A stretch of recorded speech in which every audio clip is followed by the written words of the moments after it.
Friends మనందరం కూడా నిత్యం పూజలు చేసినా చేయకపోయినా పండగ రోజుల్లో అయినా లేకపోతే మన ఇష్టదైవాన్ని ప్రార్థిస్తున్నప్పుడు మనం చక్కగా దీపారాధన చేసుకుంటూ ఉంటాం.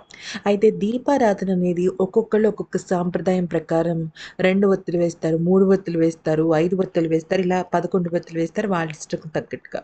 కానీ మన హిందూ సాంప్రదాయం ప్రకారం 3 ఒత్తులు వేసి అలాగే అంటే ఆవు నెయ్యితో కానీ నువ్వుల నూనెతో కానీ దీపారాధన చేస్తే చాలా మంచిదని చెప్తుంటారు.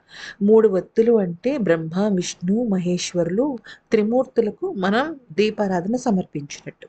అయితే నిజానికి దీపారాధన చేస్తున్న సమయంలో మనకి లక్ష్మీదేవి అనుగ్రహం ఉన్నా కూడా లేకపోతే మన గ్రహ దోషాలన్నీ వదిలిపోయి మనకి భవిష్యత్తులో మంచి అదృష్టం కలిసి రాబోతోందని చెప్పే కొన్ని సూచనలైతే మనకి దీపారాధన ద్వారా తెలుస్తాయన్నమాట. అవి మీ ఇంట్లో కూడా కనపడ్డాయా అనేది ఒక్కసారి తెలుసుకుందాం.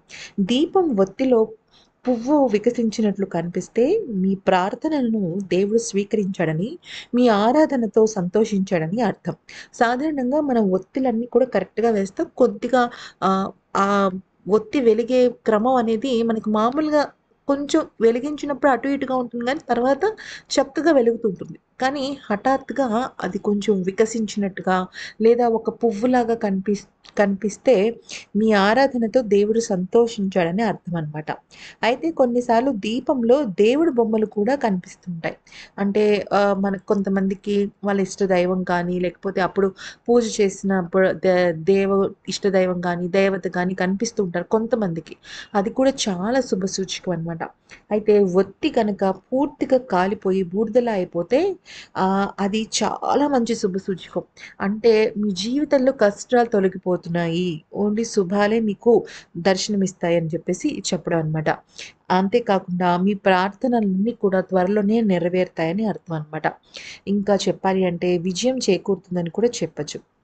ఇంకొక ముఖ్యమైన విషయం ఏంటంటే, మీ దీపారాధన మధ్యలో కనుక కొండెక్కిందనుకోండి, అంటే మధ్యలో ఏదైనా మీరు తలపెట్టిన పని కొద్దిగా విఫలం చెందే అవకాశం ఉన్నట్టు తెలుస్తుంది. అంటే మీరు ఇంకా కష్టపడాలి, లేదంటే ఏదో ఒక గ్రహ దోషం మిమ్మల్ని వెంటాడుతుందని అర్థం.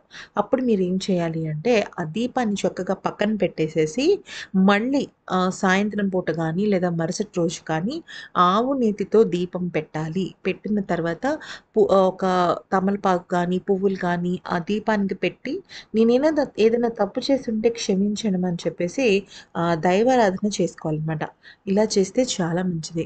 అంతేకాకుండా ఒక్కొక్కసారి దీపం వెలిగించిన తర్వాత కూడా మంచి సువాసన వస్తుంది మన ఇంట్లో. అటువంటి సందర్భాలు కూడా మనకి దీపారాధన సంకేతాలిస్తోంది. మంచిగా శుభసూచకమైన సంకేతాలిస్తుందని అర్థం అనమాట. ఈ వీడియో గనుక నచ్చితే లైక్ చేసి సబ్స్క్రైబ్ చేసుకోండి.